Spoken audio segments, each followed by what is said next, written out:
Bismillahirrahmanirrahim. Assalamualaikum warahmatullahi wabarakatuh. Selamat pagi, salam sehat, dan salam semangat untuk kita semua. Yang saya hormati narasumber kita pada kesempatan hari ini, serta seluruh peserta FABU Special Event yang hadir dari berbagai daerah di Indonesia. Puji syukur kita panjatkan kehadirat Allah SWT karena atas rahmat dan karunia-Nya hari ini kita kembali dipertemukan dalam keadaan sehat untuk belajar bersama pada webinar sehari belajar menulis esai beasiswa unggulan dari ragam perspektif rumpun studi. Kegiatan ini merupakan bagian dari komitmen Forum Awardee Beasiswa Unggulan atau PABU bersama Cemerlang.com untuk menghadirkan ruang belajar yang tidak hanya informatif, tetapi juga mampu membantu teman-teman untuk mempersiapkan diri menjadi calon awardee beasiswa unggulan. Terima kasih kepada seluruh peserta yang telah meluangkan waktu untuk bergabung. Mudah-mudahan apa yang akan kita pelajari hari ini menjadi ilmu yang bermanfaat dan membawa teman-teman semakin dekat dengan impian yaitu memperoleh beasiswa unggulan. Sebelumnya perkenalkan, saya Fairuz Syamilia Hasna Azizah, awardee beasiswa unggulan tahun 2025 yang saat ini sedang menempuh studi Magister Pendidikan Dasar di Universitas Negeri Yogyakarta.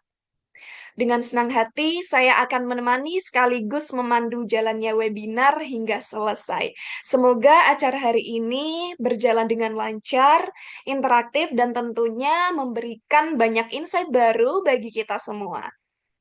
Baik, sebelum kita mulai, saya ingin menyapa teman-teman terlebih dahulu. Oke, untuk teman-teman silahkan dituliskan di kolom chat ya, asal kampus atau instansi serta kota tempat teman-teman mengikuti webinar pada hari ini. Baik, silahkan teman-teman. Saya cukup penasaran dengan latar belakang teman-teman. Dari kota mana saja ini?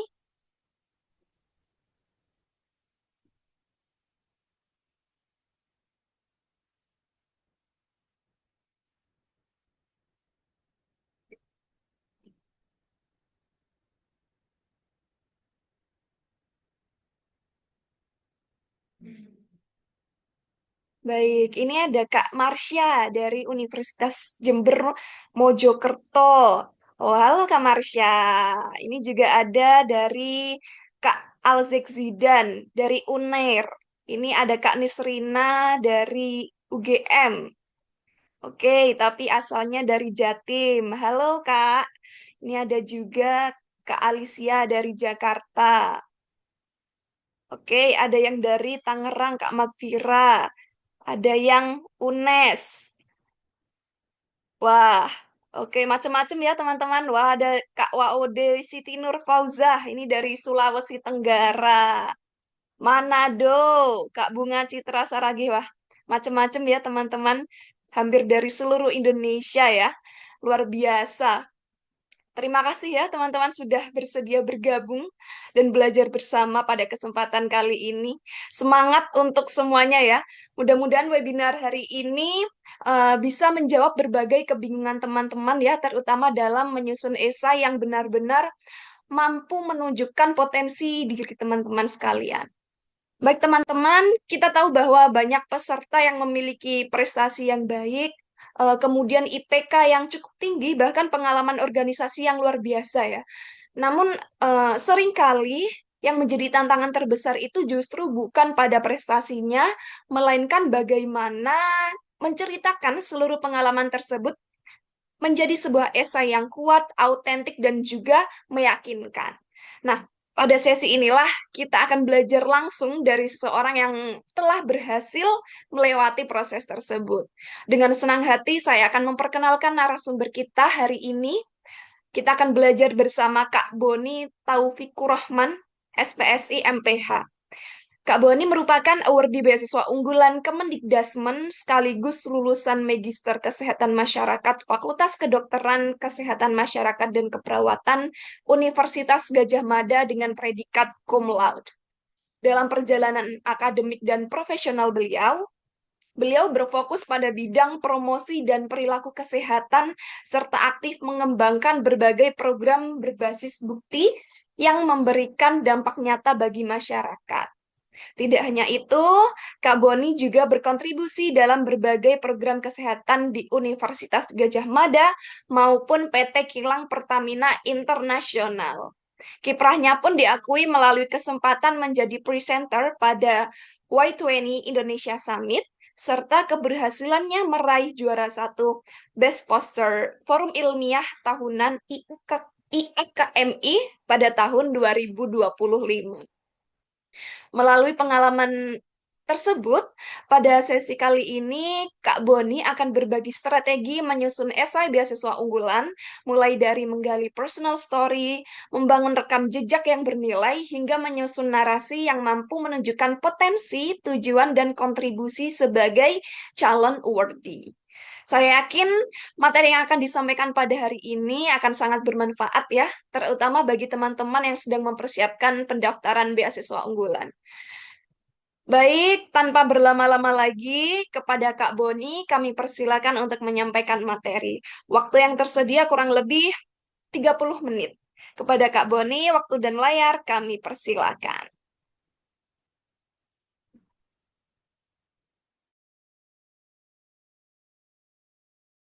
Halo, selamat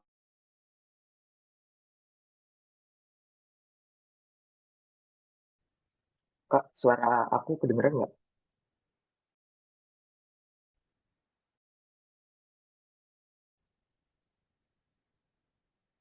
Halo teman-teman.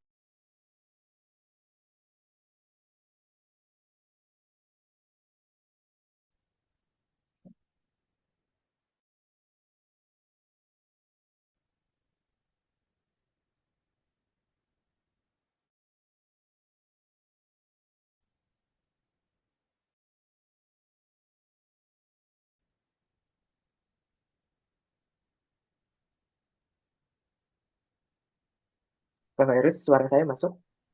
Masuk, Kak. Oke, iya. Maaf ya, soalnya tadi lagi agak susah di sini ternyata. Oke, Bismillahirrahmanirrahim. Assalamualaikum warahmatullahi wabarakatuh.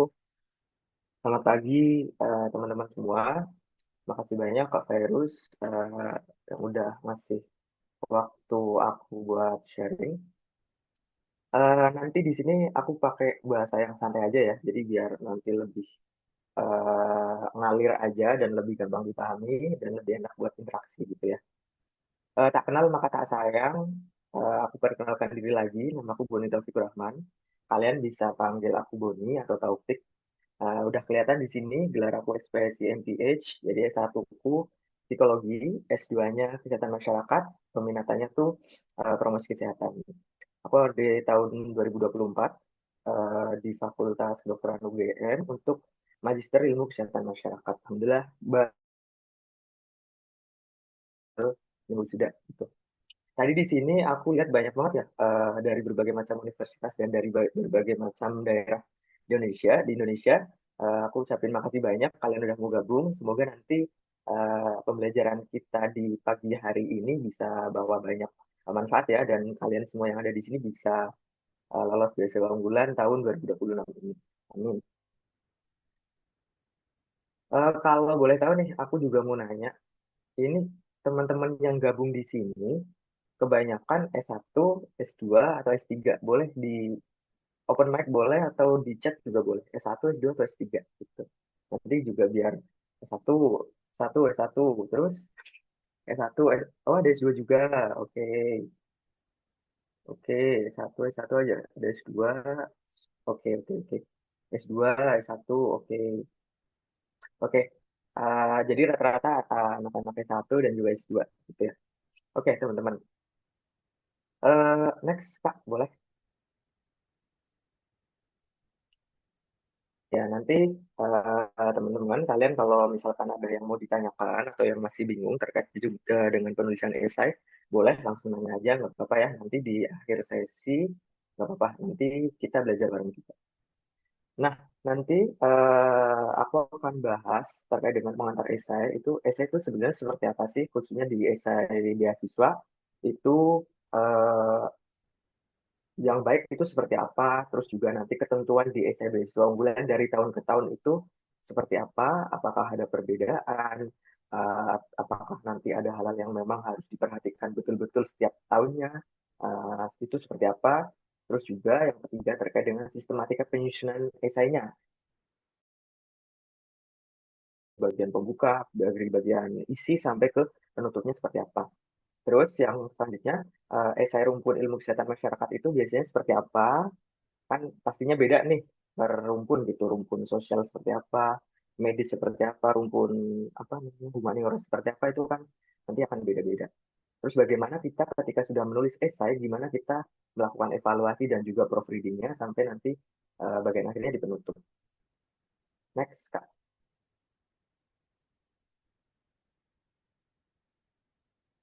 Oke, teman-teman. Aku yakin kalian di sini udah sering dengar yang namanya esai atau bahkan mungkin udah sering juga bikin esai. Tapi yang jelas di sini yang mau aku tekankan, esai beasiswa itu beda dengan kayak esai ilmiah atau esai populer, itu beda ya teman-teman. Kalau esai beasiswa itu lebih sifatnya itu lebih ke personal reflektif. Jadi memang bukan yang betul-betul esai caklek kayak karya ilmiah, bukan, tapi itu berdasarkan pengalaman pribadi. Tapi di sini yang perlu aku tekankan bahwa esai itu bukan kayak riwayat hidup, bukan kayak CV, tapi lebih ke aku bahasa enaknya tuh diagnosis, diagnosis diri gitu ya. Jadi esai itu kan tadi aku bilang bukan CV yang dinarasikan, kayak misalkan di CV kalian itu kan biasanya ada identitas kalian, pengalaman kerja, pengalaman organisasi, prestasi, penelitian, dan lain sebagainya gitu. Terus itu akhirnya kalian narasikan jadi esai, bukan gitu ya teman-teman. Jadi esai itu lebih kepada bukti bahwa kita itu tahu arah hidup kita itu mau kemana. Jadi kan ada istilahnya past, present, sama future. Pas di masa lalu kita ngapain, malah present sekarang ini yang sedang dilakukan apa, dan future-nya, harapan ke depannya, atau nanti kontribusi ke depannya, itu kalian pengen seperti apa sih sebetulnya. Itu gitu. Jadi arah hidupnya tuh kelihatan. Bukan yang dari CV itu di apa sih bahasa Indonesia tuh bukan dari CV yang di blok langsung ditumpahkan semua diisi, enggak ya. Jadi nanti kan malah jadi kedouble karena nanti kayak CV identitas segala macam itu kan udah ada di aplikasi beasiswa kalian. Nah, kayak aku bilang tadi, ISAI itu lebih mirip ke diagnosis diri. Jadi ada yang namanya gejala, pengalaman-pengalaman personal kalian di masa-masa sebelumnya.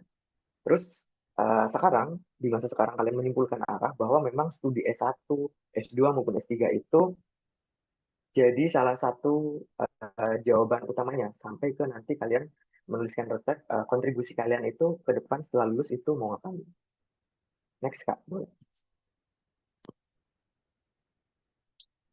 Nah, di esai kalian nantinya sebetulnya ada beberapa pertanyaan, ada beberapa poin yang sebetulnya akan dilihat oleh reviewer. Yang pertama itu identitas. Kamu itu siapa sih? Latar belakang kamu tuh apa? Walaupun itu udah ada di aplikasi beasiswa kalian nanti, udah ada di form itu nanti, atau di CV kalian, paling enggak kalau menurut aku pribadi, dulu pas aku nulis essay, di awal-awal itu dikasih identitas. Kayak misalkan nama kamu itu siapa, terus latar belakang pendidikannya apa, itu cukup bisa kalian cantumkan karena nanti biar si reviewer juga ingat sama kalian gitu. Terus juga yang kedua terkait dengan gagasan. Nah, kalian menemukan masalah kesehatan apa nih? Misalkan di lingkungan kalian gitu, yang jadi concern kalian gitu. Nah, terus dari masalah itu kalian nemu ide apa ya gitu yang untuk bisa paling tidak membantu menyelesaikan masalah itu. Itu kalian harus tuliskan juga di essay kalian. Terus yang ketiga, ada relevansi gitu. Ini juga harus diperlihatkan di essay kalian. Jadi biar reviewer itu tahu gitu, masalah kesehatan yang kalian ceritakan di awal-awal itu dan dengan studi yang sekarang diambil, apakah itu relate atau enggak nih untuk nanti masa depan gitu. Apakah relate atau enggak untuk menyelesaikan masalah itu. Terus juga kontribusi, itu kalian harus tuliskan juga. Reviewer pengen tahu sebetulnya nanti setelah lulus kalian tuh pengen ngelakuin apa sih gitu. Mau jadi peneliti kah, mau jadi dosen kah, atau mau jadi praktisi, atau mau jadi yang lain gitu. Itu kan nanti bisa memperlihatkan konsistensi kalian, benang merah kalian itu bisa kelihatan di situ. Dan yang terakhir, reviewer juga pengen lihat kesiapan kalian. Apakah kalian itu siap nggak sih jadi award beasiswa unggulan gitu. Kenapa kalian cocok, tepat untuk dipilih sebagai award. Terus juga alasannya itu kenapa gitu. Terus juga buktinya apa gitu. Kalau kalian itu siap jadi award beasiswa unggulan. Itu harus tercantum semuanya ada di essay. Next, Kak.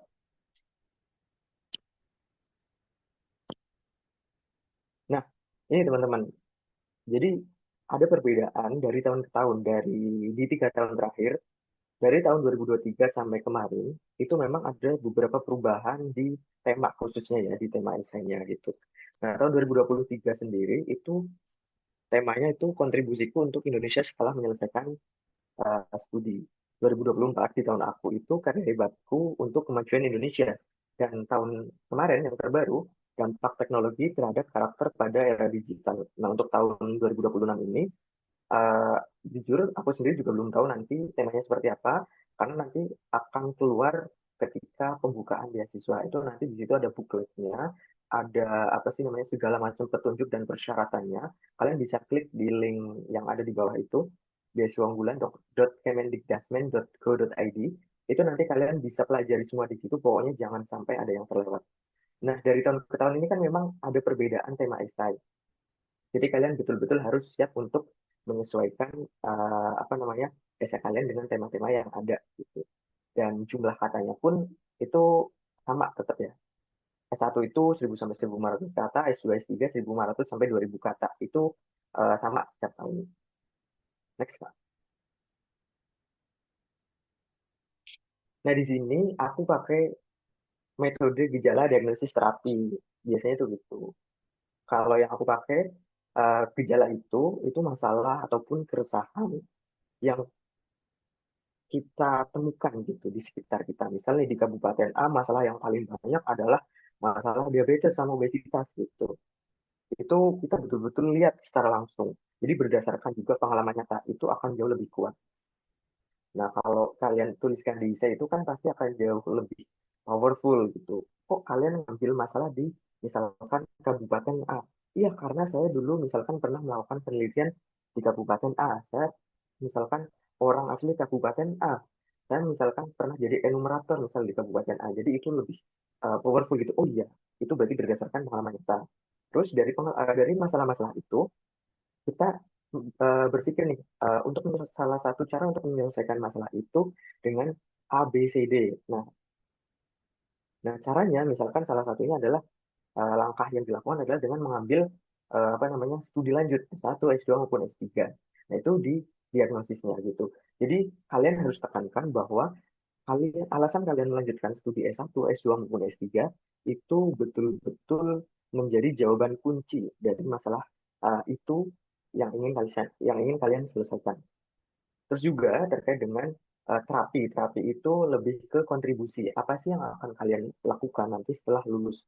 Kontribusinya tentu kontribusi yang nyata ya, dan yang konkret, yang jelas bisa dilaksanakan, yang touchable gitu. Next, Kak.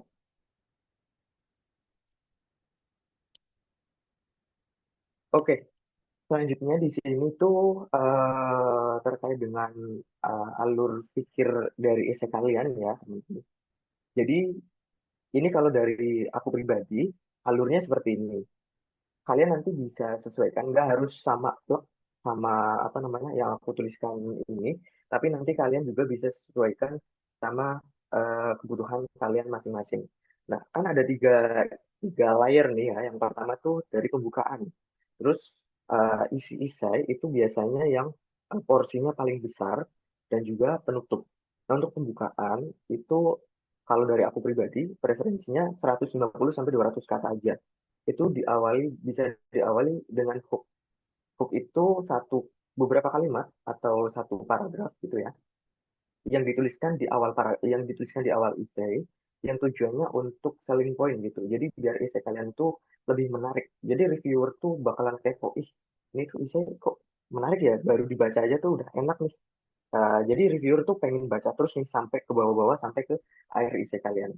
Kenapa? Karena satu reviewer itu pastinya nggak cuma nge-review satu essay. Bisa satu reviewer itu bisa nge-review belasan bahkan sampai puluhan essay setiap harinya mungkin gitu ya. Jadi kalau essay kalian ya template masih masih sama kayak essay orang-orang lain sama kandidat lain ya kayak ya udah skip skip skip skip aja gitu.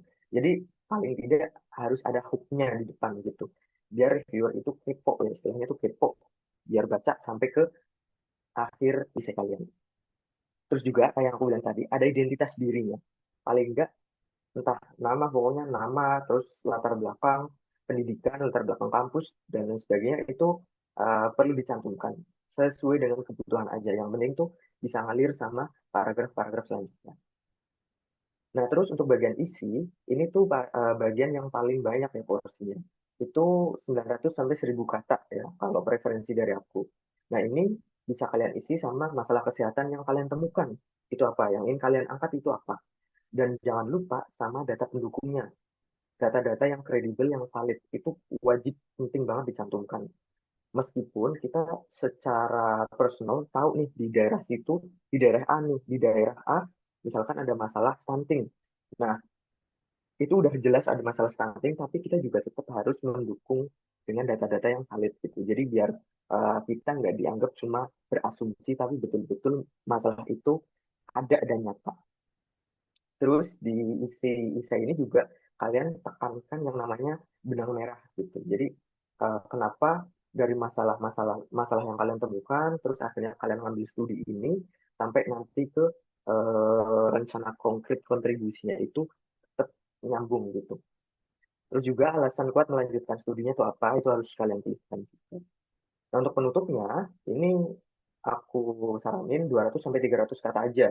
Nah, ini nanti kalian bisa tuliskan rencana kontribusi setelah lulus itu apa. Terus alasan kenapa kalian pilih beasiswa unggulan, kenapa bukan beasiswa yang lain gitu. Terus juga alasan juga kenapa kamu tuh layak jadi award di BU dan juga alasannya itu apa.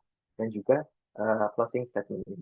Nanti aku tunjukin juga essay yang tahun 2024 itu pernah aku buat itu sebagai referensi barangkali bisa kalian apa namanya gunakan sebagai referensi. Next kak,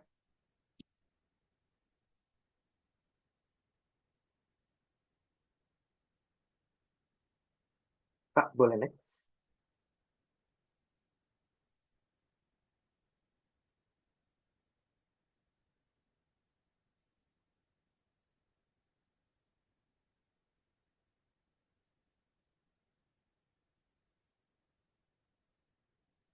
Kak Virus bisa next. Nah, oke teman-teman.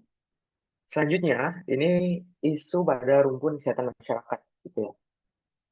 Nah, karena kita kan di ilmu kesehatan masyarakat dan sebetulnya kan di dalamnya itu ada berbagai macam peminatan ya. Kalau aku sendiri itu dari peminatan promosi kesehatan. Jadi di sini pun nanti isu-isu yang kalian bahas di IC itu juga harus sesuai sama peminatan kalian. Jadi biar nantinya pun si reviewer ini paham gitu sama IC yang kalian tulis.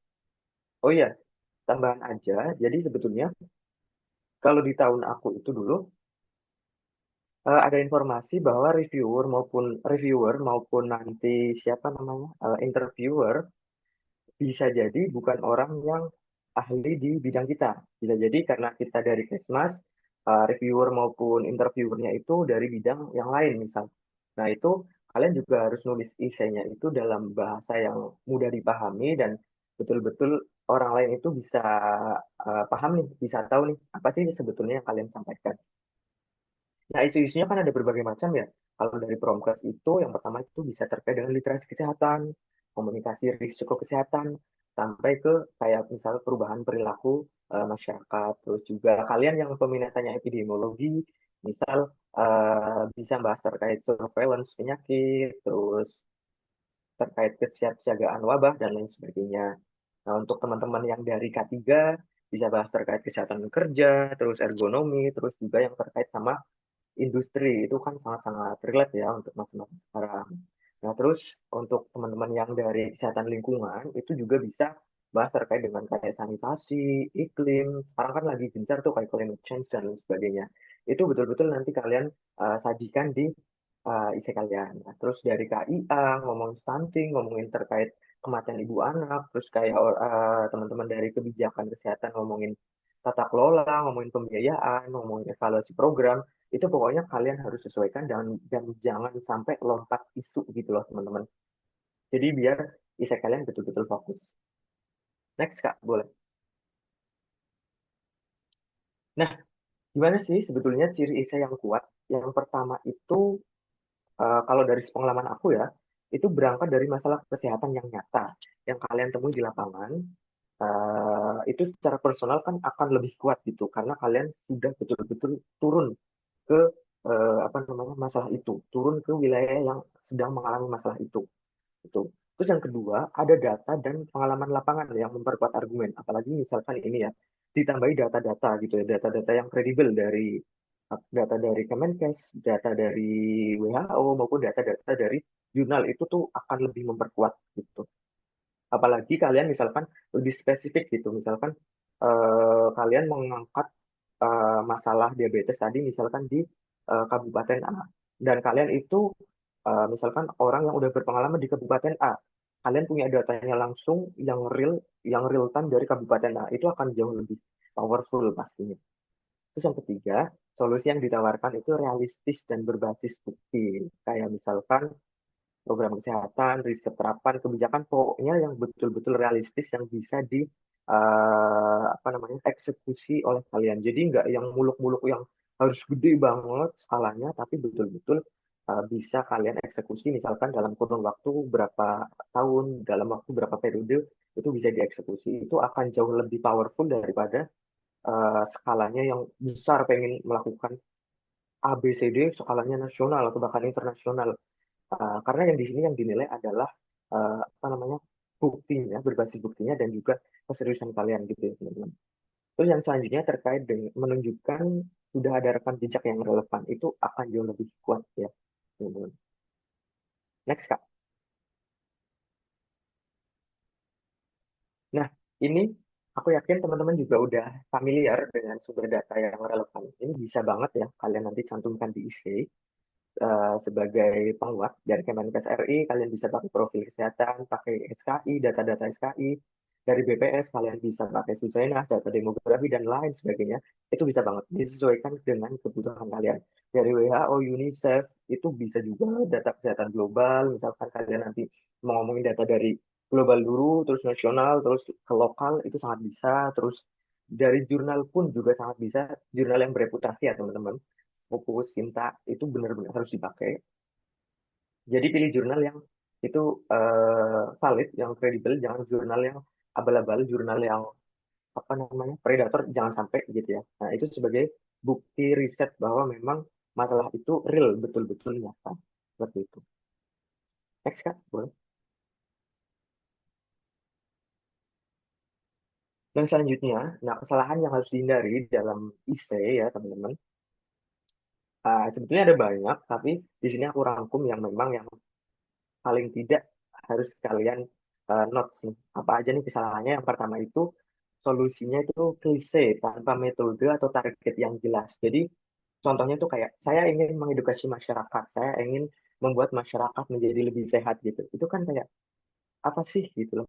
Itu kan kayak targetnya tuh siapa, rentang misalkan rentang usianya berapa, kategorinya apa, masalah kesehatannya yang mau diselesaikan itu apa.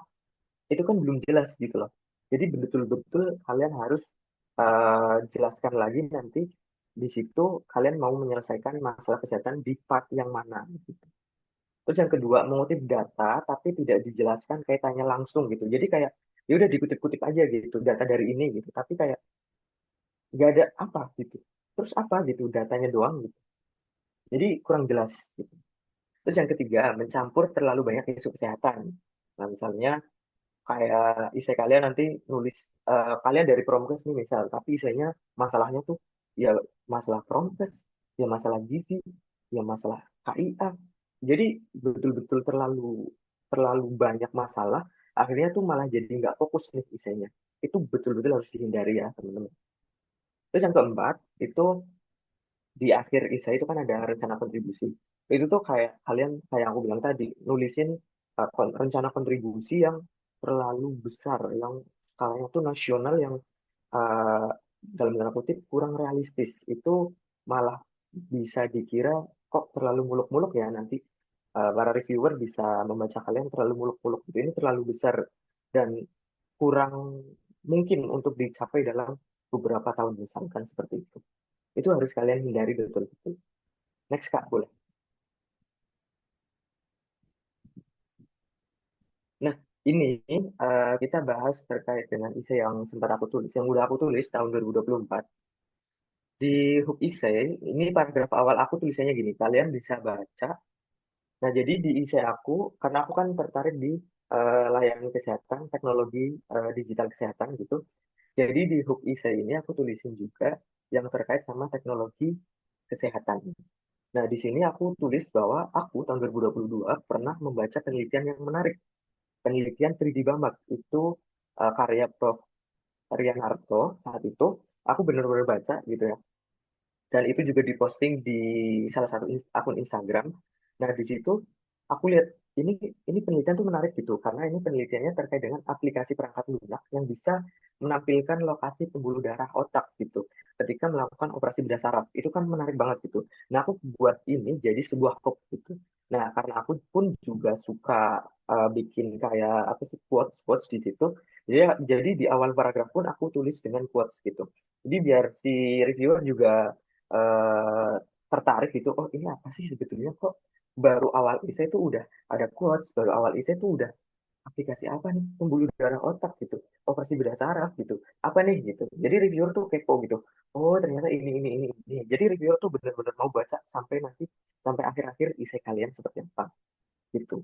Nah, ini salah satu referensi aja. Sebetulnya hook itu macam-macam ya. Bisa satu kalimat, bisa beberapa kalimat bisa, atau satu paragraf pun bisa. Nah, kalau aku sendiri bikin sekalian satu paragraf gitu. Karena menurutku unique value-nya itu bisa dituliskan dalam satu paragraf, jadi mending satu paragraf sekali.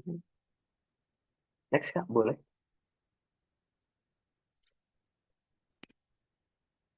Nah, kayak yang aku bilang tadi, S1 ku dari psikologi, terus S2-nya di Kesmas. Jadi di sini pun di essay aku tuliskan gitu, kenapa aku dari S1 psikologi, kenapa nggak S2 psikologi, atau kenapa nggak ambil profesi gitu. Kenapa malah S2-nya tuh Kesmas gitu, khususnya di Promkes gitu. Itu aku tuliskan juga di situ, dari berawal dari S1 ku psikologi, terus juga apa namanya ikut berbagai penelitian dosen, salah beberapa di antaranya itu penelitian-penelitian yang terkait sama public health gitu. Nah, aku juga sempat ikut kompetisi dan alhamdulillah menang di Public Health Scientific Event of the Year gitu ya. Nah, di situ pun aku juga sempat ikut apa namanya forum ilmiah tahunan dari IAKMI tahun 2020. Itu dikit-dikit kan kelihatan tuh benang merahnya tuh nyerempet-nyerempet mulai ke kesehatan masyarakat gitu. Jadi nggak yang ujuk-ujuk tiba-tiba dari psikologi S1 saya mau melanjutkan S2 kesehatan masyarakat, kan enggak gitu. Nah, jadi itu benar-benar eh, pelan-pelan dikit-dikit tuh akhirnya nyampe lah ke kesehatan masyarakat itu. Barangkali di sini teman-teman peserta ada yang lintas jurusan juga barangkali, tapi kalaupun enggak, kalau kalau satu rumpun dari kesmas ke kesmas itu kan pasti eh, benang merahnya pasti akan jauh lebih kuat.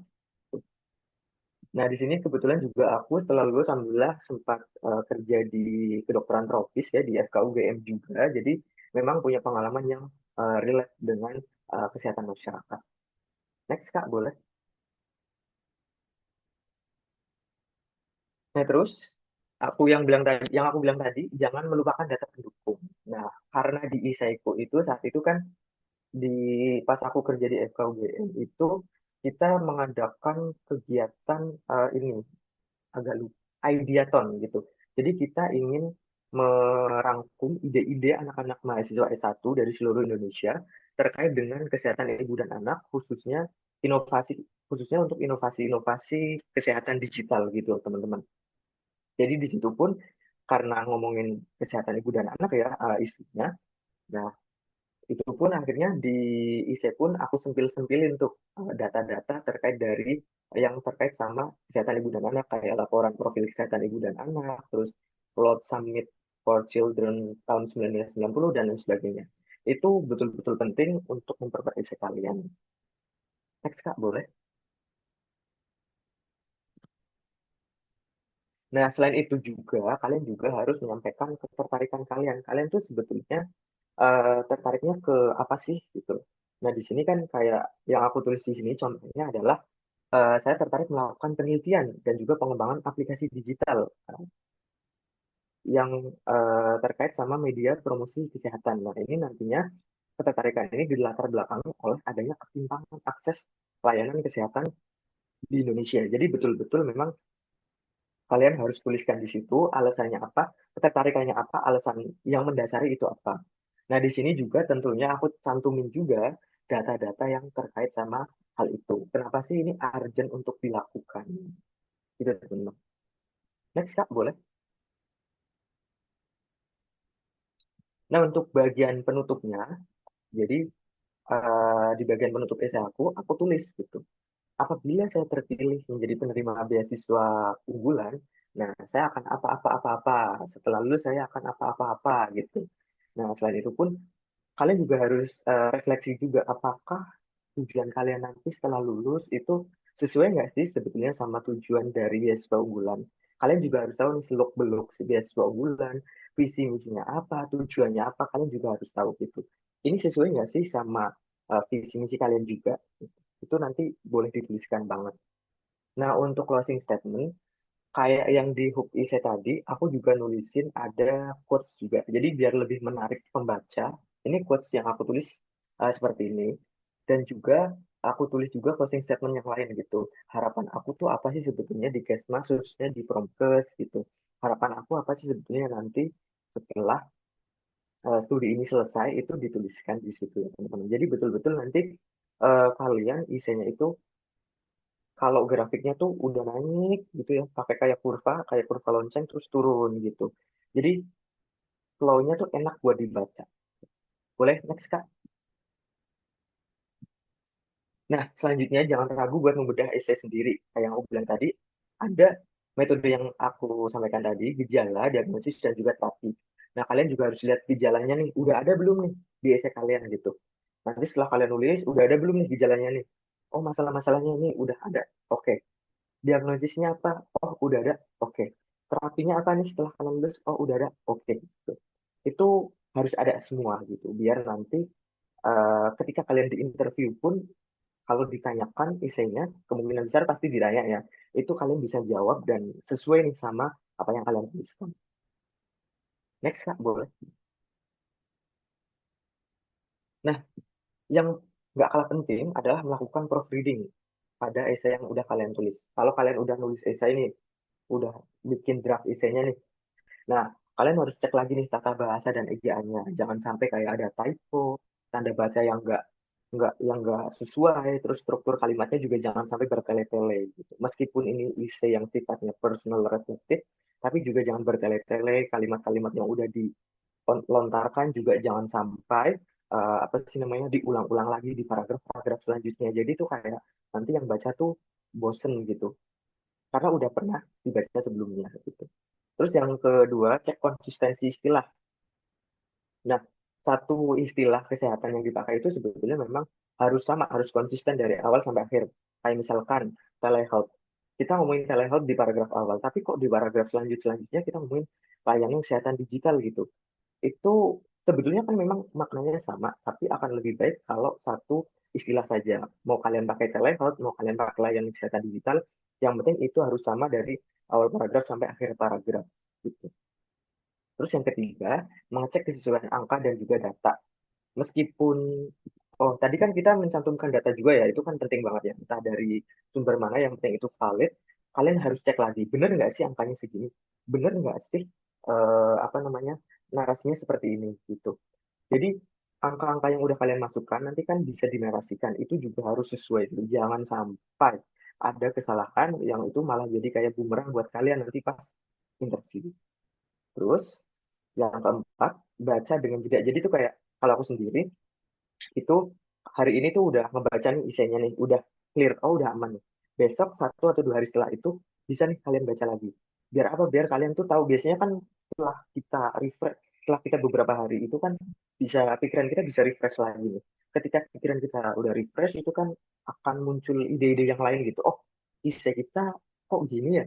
oh isi kita kok kurang gini ya, itu kan akan muncul lagi nih, oh ini perlu diperbaiki nih bagian ini perlu diperbaiki nih bagian data ini perlu diperbaiki nih bagian rencana kontribusinya gitu teman-teman. Next Kak, boleh. Selanjutnya, tes kalimat pertama dan terakhir di esaimu. Kalimat pertama dan terakhir itu, tadi kan hook, baunya bagian awal esai banget, sampai bagian akhir gitu. Apakah reviewer ketika hanya sempat membaca bagian awal sama bagian akhir esaimu, apakah reviewer itu akan tahu sebetulnya masalah apa sih yang kamu angkat di essay itu dan apa sih sebetulnya yang ingin kamu lakukan setelah lulus nanti itu tuh harus kalian pertimbangkan juga gitu. Jadi makanya tadi yang aku bilang di awal paragraf sama di akhir itu betul-betul harus relate sama isinya. Jadi reviewer pun misalkan mereka punya waktu terbatas, baca pun oh iya udah paham, oh iya paham, oh iya paham, oke. Kalau bisa pun bahkan baca secara keseluruhan isinya gitu. Next Kak, boleh. Nah, ini tips dari aku secara personal.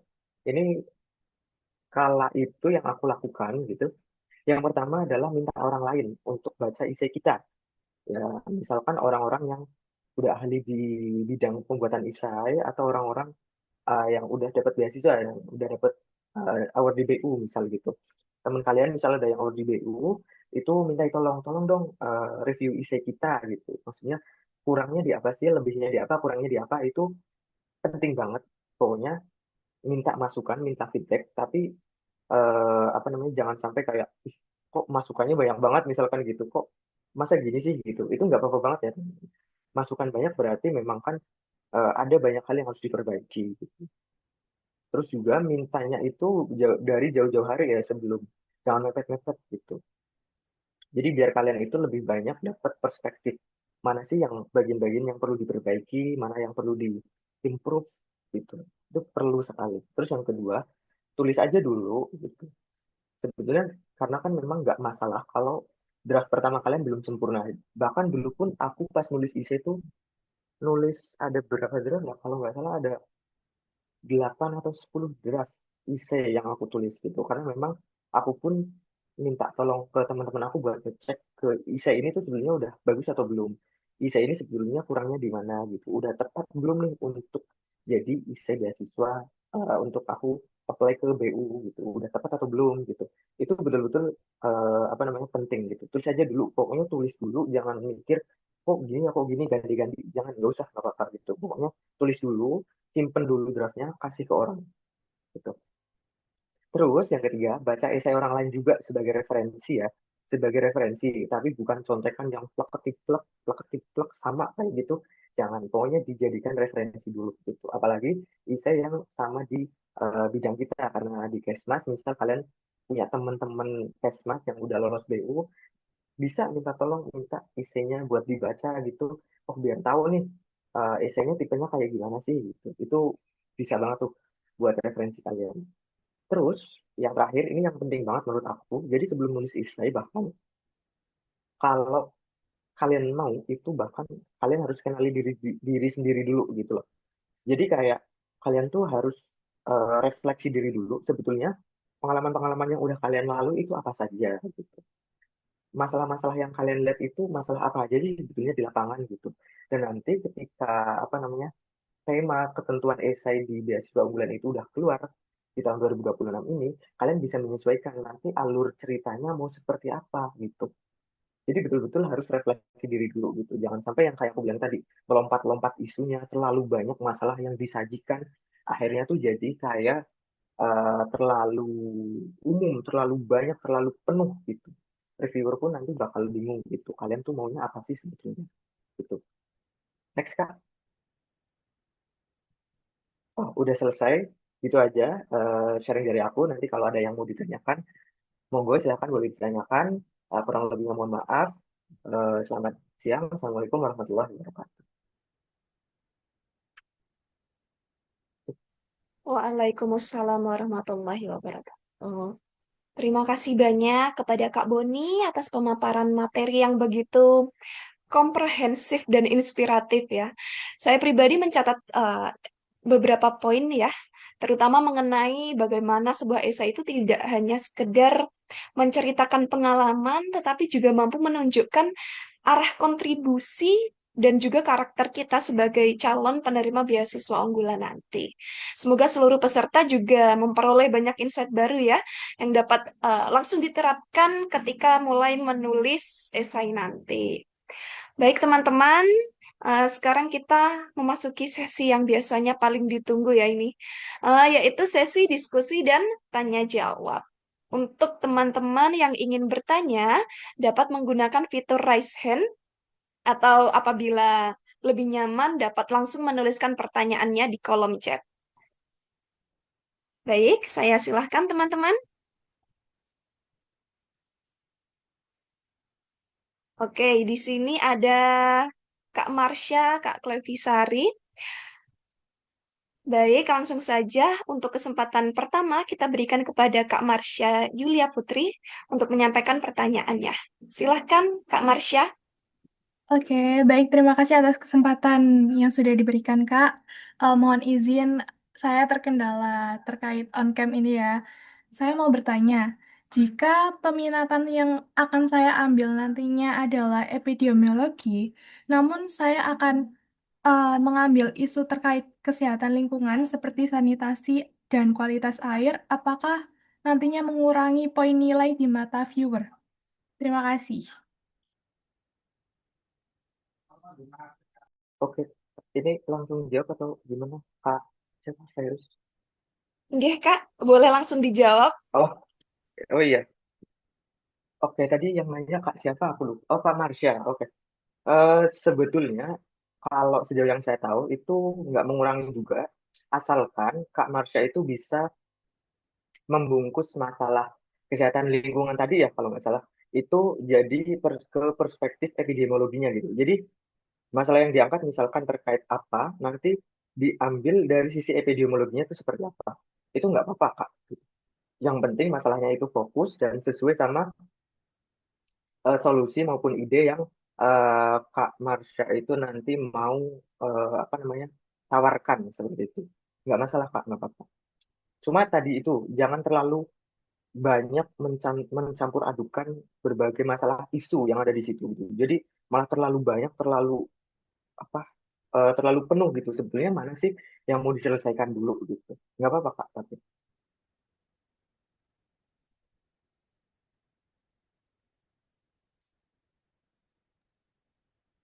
Oke, terima kasih Kak Boni. Bagaimana Kak Marsha? Apakah ada tanggapan?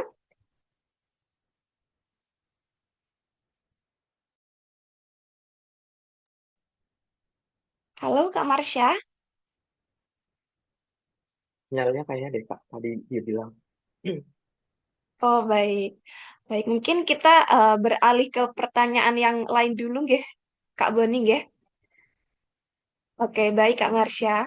Baik, ini ada pertanyaan Kak Boni dari Kak Henita Clara Sinurat dari kolom chat. Di sini sebelumnya saya memperkenalkan mahasiswa satu dari FKN USU saat ini semester 5. Mau bertanya terkait struktur kepenulisan esai, apakah bagi mahasiswa semester S1 diperlukan menjelaskan pengalaman mulai dari SD sampai SMA kemudian ke bangku perkuliahan? Bagaimana Kak Boni? Monggo dijawab Kak. Oh ya oke Kak, siapa Kak Henita? Kalau menurut aku, sejauh yang aku tahu ya, itu nggak perlu dijelaskan dari SD sampai sampai SMA gitu. Nggak usah ya Kak ya, nggak apa-apa. Soalnya nanti kalau dijelaskan semuanya, apalagi pengalaman-pengalamannya dari SD sampai SMA itu kan pasti banyak banget gitu loh. Jadi nanti malah kayak terkesan apa sih namanya? Isinya malah pengalaman-pengalaman dari SD sampai ke SMA gitu. Nggak usah, nggak apa-apa gitu. Misalkan nih dari S1 kan kakak ini kan S1 ya, saat ini semester 5 gitu. Nah, misalkan kalian kakak Henita tuh bisa jelasin masalah-masalah yang yang Kak Henita, yang kamu temui gitu ketika duduk di di kuliah semester 1 sampai semester 4 nih. Kan udah kuliah nih dari semester 1 sampai semester 5 nih gitu. Itu kan pasti udah melihat nih banyak masalah-masalah yang terjadi gitu. Itu bisa tuh dijelaskan nih. Di semester ini saya pokoknya melihat bahwa masalah kesehatan yang ada tuh ini. Nah, itu bisa banget dijelaskan di isai kamu gitu. Kenapa akhirnya kamu ambil S1-nya di Kesmas gitu nggak apa-apa. Ataupun kalau misalkan kamu mau melihat pengalaman-pengalaman, menceritakan pengalaman sebelumnya, ya pas SMA aja nggak apa-apa gitu. Kamu pas SMA tuh melihat apa sih sebetulnya gitu, masalah apa yang kamu lihat gitu, yang akhirnya menjadikan kamu tuh akhirnya tuh lanjut S1 ke FKM USU ya, nggak apa-apa.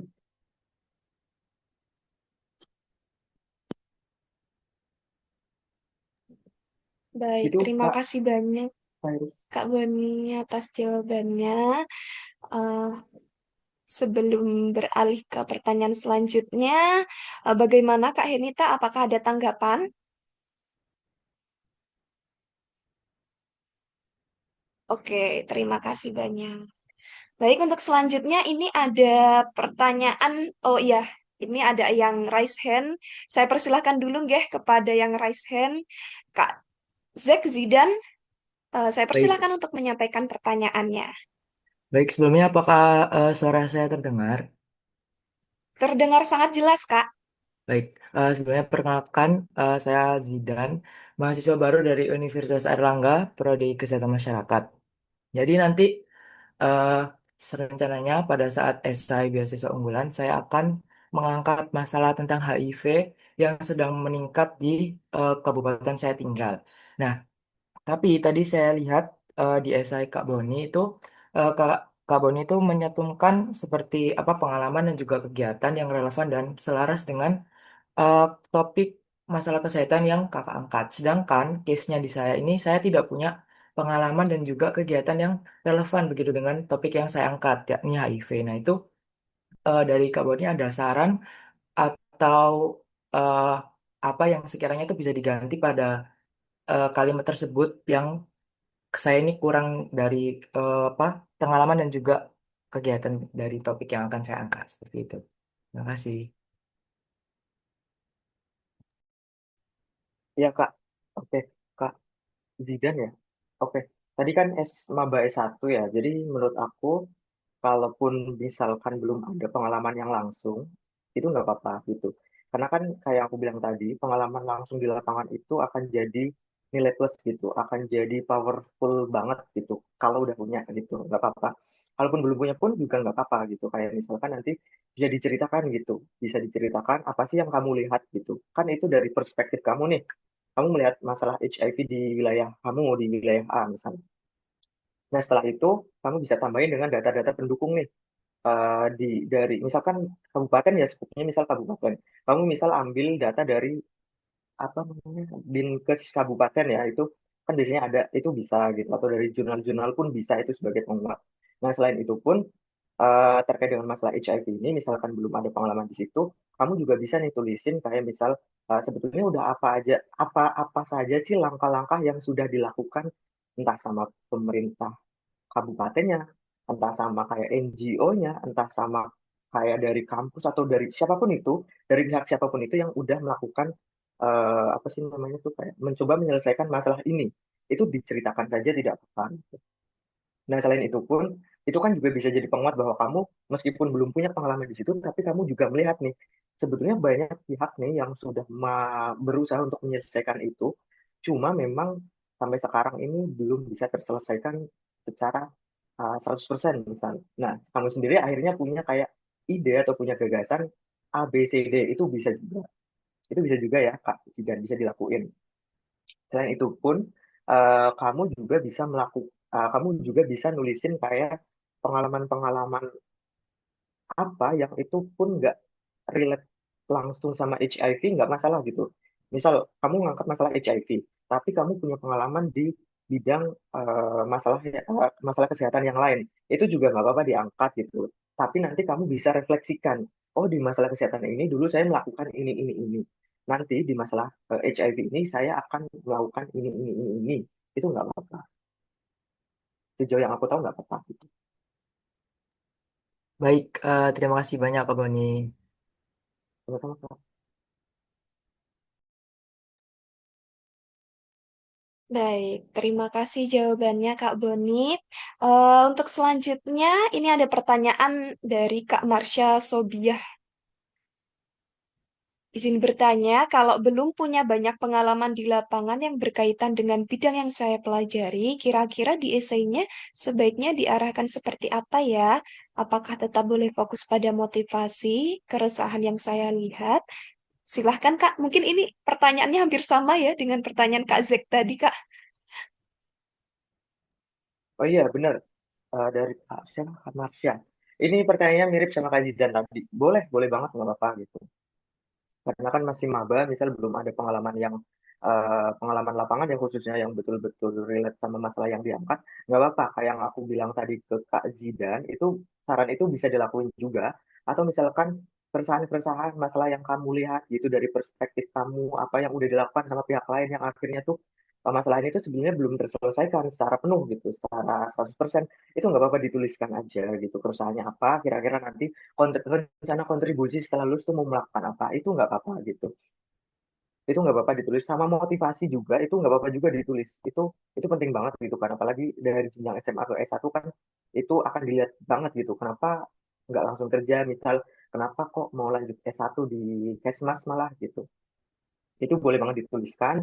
Terus juga kayak yang aku bilang ke Kak Zidan tadi, itu sarannya juga boleh diaplikasikan. Dan juga pastinya kan nanti menuliskan rencana kontribusi konkretnya mau ngapain, itu juga boleh banget nanti dituliskan secara gamblang ya di essay gitu. Jadi biar biar reviewer itu tahu gitu, oh kamu tuh ke depan tuh mau melakukan ini gitu. Nggak apa-apa Kak Masya. Baik, terima kasih atas jawabannya Kak Boni. Semoga bisa menjadi tambahan wawasan ya bagi peserta lainnya yang mungkin memiliki pertanyaan yang serupa. Baik, kita mungkin akan lanjut ke pertanyaan berikutnya. Di sini ada yang raise hand yaitu Kak Klevisari. Eh, untuk Kak Klevisari, saya persilakan. Oke, terima kasih Kak atas kesempatannya. Di sini aku mau tanya Kak, kalau misalnya aku mau ambil isu tentang K3, tapi di prodi aku sendiri K3 itu udah di fakultas aku sendiri K3 itu udah jadi prodi sendiri, bukan peminatan lagi. Itu boleh nggak Kak? Terima kasih.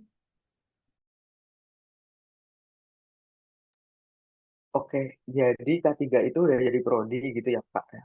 Bukan peminatan lagi. Nggak apa-apa Kak, nggak apa-apa. Jadi karena kan Kesmas itu kalau di kita di UGM itu kan Kesmas itu kan luas luas banget kan ya, maksudnya ada berbagai macam sub di dalamnya gitu. Pokoknya macam-macam banget gitu loh. Itu kan boleh banget kalau kamu tuh mau angkat isu-isu K3 gitu ya di ISE kamu. Meskipun kamu itu prodinya Kesmas dan prodi di kampus kamu tuh K3 ada sendiri, itu nggak apa-apa Kak. Asal nanti tetap ya, maksudnya tuh perspektifnya ke perspektif Kesmasnya gitu ya, bukan ke kayak K3 tuh kan ada kimianya juga segala macam, tekniknya kan ada gitu. Pokoknya jangan sampai ke arah situnya gitu, ke arah Kesmasnya gitu, ke arah kesehatan masyarakat, mensejahterakan kesehatan masyarakatnya itu pokoknya gitu.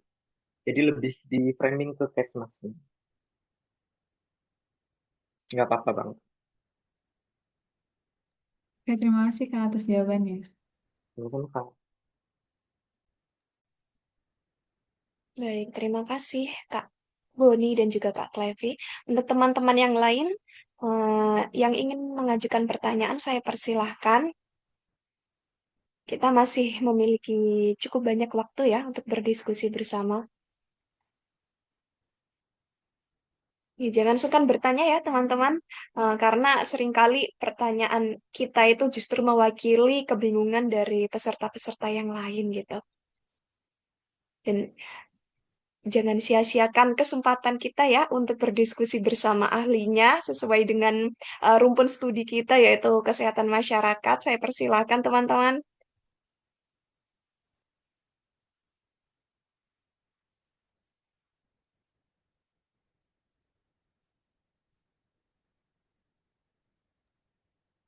Ya nggak apa-apa kalau kalian mau nanyain, nggak apa-apa tanya aja gitu. Atau bahkan mungkin kalian udah siap sama essay kalian, siapa tahu udah ada yang bikin sampai selesai esainya gitu buat di-apply tahun 2026 ini. Boleh sharing juga mungkin ya Kak. Gitu. Apa sih apa sih namanya, kendala kalian ketika menulis esai itu apa, terus juga apa yang kalian bingungkan itu nggak apa-apa di-sharing aja gitu. Siapa tahu teman-teman di sini juga bisa saling sharing, saling tahu gitu nggak apa-apa. Di chat aja nggak apa-apa kalau belum mau on cam atau bersuara nggak apa-apa. Oke, baik. Ini mungkin ada Kak pertanyaan dari Kak Alia ini. Kita udah pernah ikut beberapa kegiatan, tapi nggak ada bukti seperti sertifikat. Apakah masih bisa dicantumkan dalam isai, Kak? Oke, monggo, Kak Iya, Boni. iya, jawabannya bisa, bisa banget gitu. Karena itu kan memang pengalaman kalian ya gitu, pengalaman kalian. Dan itu kan pengalaman setiap orang kan sebenarnya personal dan punya unique value sendiri-sendiri. Nah, tergantung gimana kalian itu nanti mengemasnya di essay gitu. Apa gimana kalian mengemasnya itu secara menarik. Jadi biar reviewer itu tuh baca essay kalian tuh enak tuh gitu. Oh, dia punya pengalaman ini nih. Dan bagi dia ini unik karena ini. Itu nggak apa-apa banget. Tuh. Boleh banget, nggak apa-apa. Sama-sama.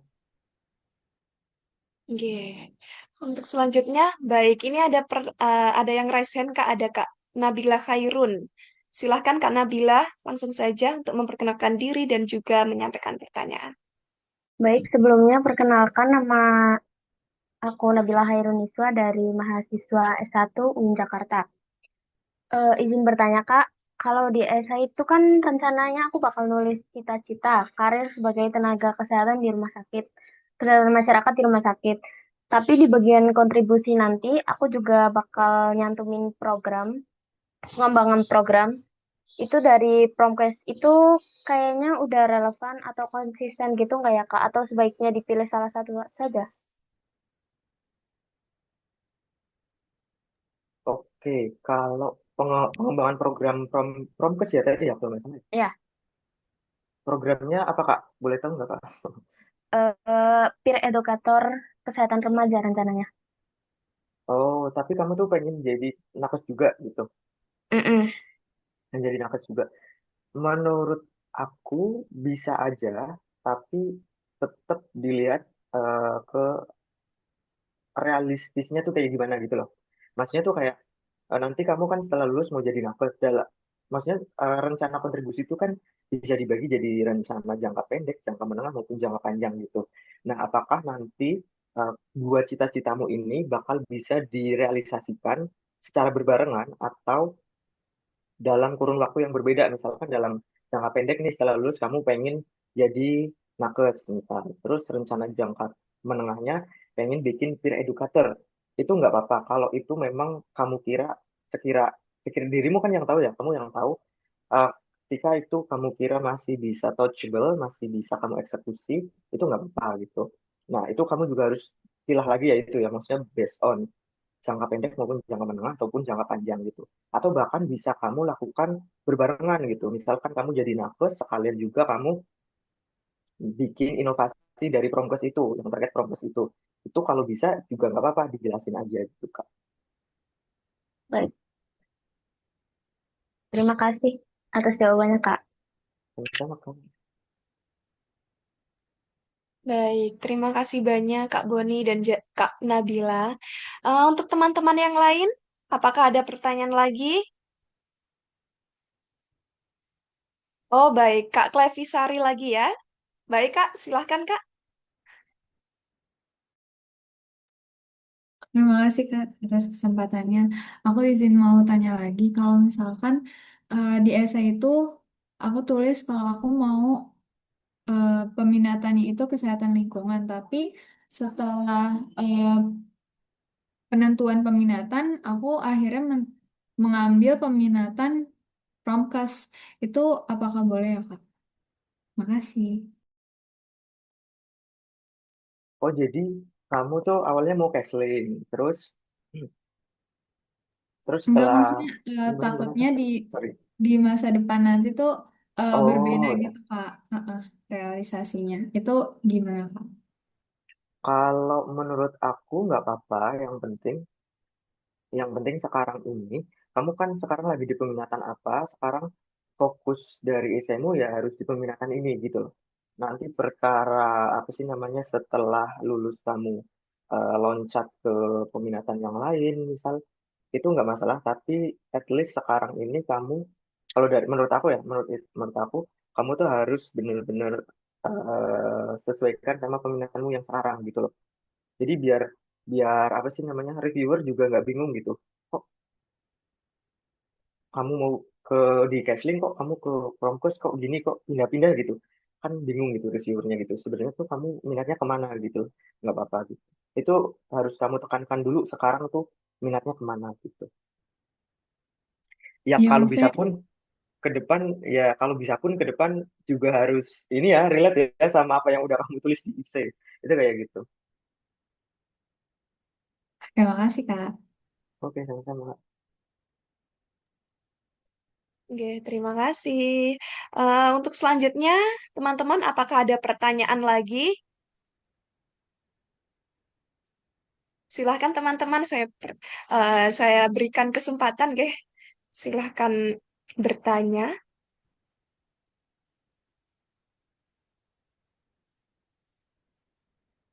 Baik, mungkin ini sambil nunggu uh, teman-teman menyusun pertanyaan kembali. Di sini saya ingin bertanya ini kepada Kak Boni ya. Dari pengalaman Kakak mendampingi atau melihat banyak calon pendaftar, kesalahan apa sih Kak yang paling sering muncul dalam menyusun esai beasiswa ini? Oh iya, kalau dari aku ya yang kalau sepenglihatanku itu tuh kadang ada yang kandidat yang overestimate, kadang ada yang underestimate ke dirinya sendiri ya maksudnya gitu.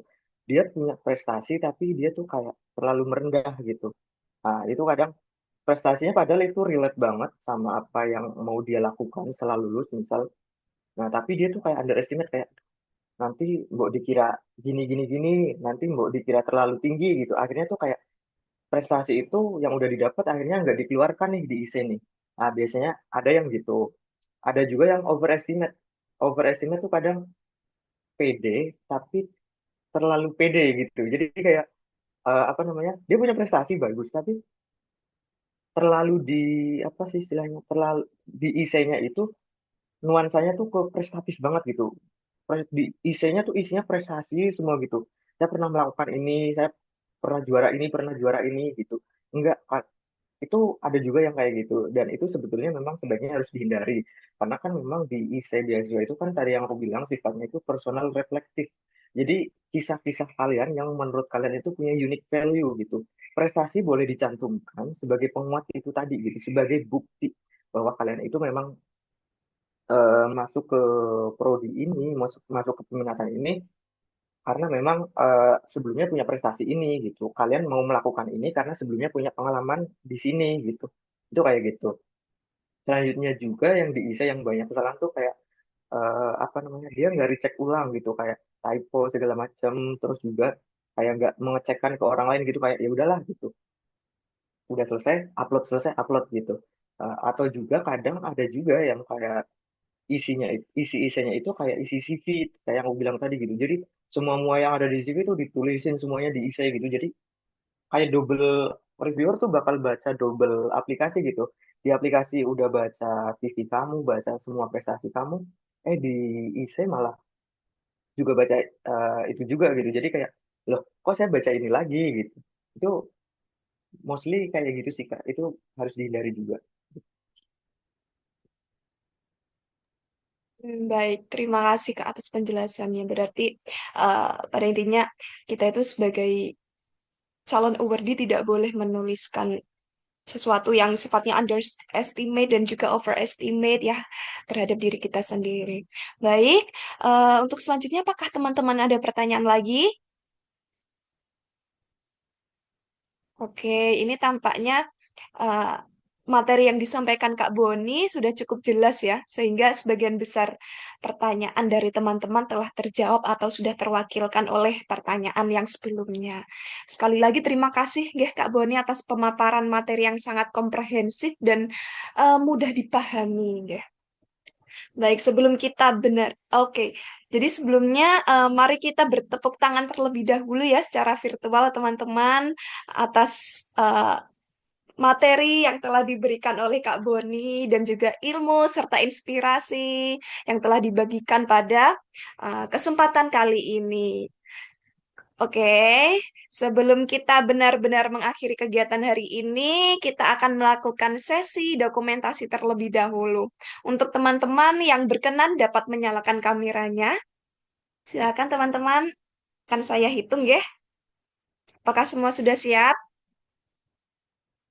Oke, mungkin satu, dua, tiga.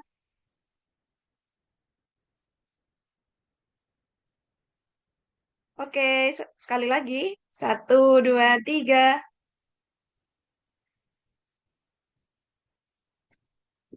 Baik, terima kasih banyak teman-teman. Tidak terasa kita telah berada di penghujung acara. Terima kasih sekali lagi kepada Kak Boni atas kesediaannya berbagi ilmu dan pengalamannya. Terima kasih juga saya ucapkan kepada seluruh peserta yang telah aktif mengikuti webinar dari awal hingga akhir. Semoga materi yang diperoleh hari ini benar-benar membantu teman-teman dalam mempersiapkan esai terbaik untuk beasiswa unggulan. Jangan lupa untuk terus mengikuti berbagai program dari Forum Awardee Beasiswa Unggulan bersama cemerlang.com karena masih banyak webinar, mentoring, dan kelas inspiratif lainnya yang sayang untuk dilewatkan. Saya Fairus Syamilia Hasna Aziza, selaku moderator dan Master of Ceremony mengucapkan terima kasih atas perhatian teman-teman. Apabila selama memandu acara terdapat kekurangan, saya memohon maaf yang sebesar-besarnya. Sampai bertemu pada kegiatan Fabu berikutnya. Wassalamualaikum warahmatullahi wabarakatuh. Selamat siang dan salam sehat, salam sukses untuk kita semua. Terima kasih Kak Boni dan teman-teman. Terima kasih semuanya. Terima kasih, Kak.